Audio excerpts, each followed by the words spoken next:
बघा आताच आपण इंटरॅक्टिव्ह बोर्ड वरती पार्ट्स ऑफ बॉडी बघितली. बॉडीचे पार्ट्स बघितले, बाहेरचे पण आणि इंटरनल पण.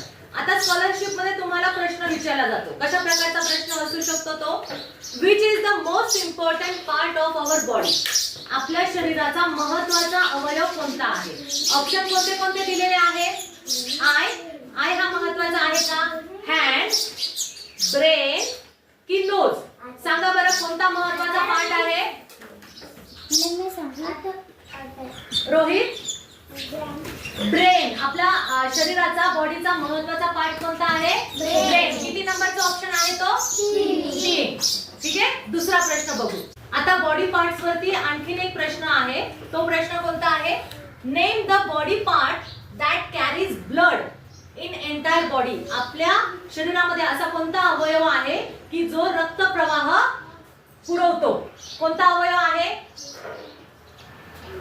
कोणता? हात वर करा. हा प्रज्वल. हार्ट. आपला बॉडी मध्ये रक्त प्रवाह कोणता ऑर्गन पुरवतो? हार्ट. पर्याय क्रमांक 3. आता मला याच प्रश्नावर याच ऑप्शन वरती मी तुम्हाला एक विचारते की अन्न डायजेस्ट करण्यासाठी कोणता अवयव आहे? कोणता बॉडी पार्ट आहे ज्याच्यामध्ये अन्न डायजेस्ट होतं? हा कुणाल? स्टमक. स्टमक. त्याच्यामध्ये अन्न डायजेस्ट होतं. लक्षात ठेवा. म्हणजे स्टमक जो आहे तो अन्न पचवतो. बरोबर? ठीक आहे, समजलं?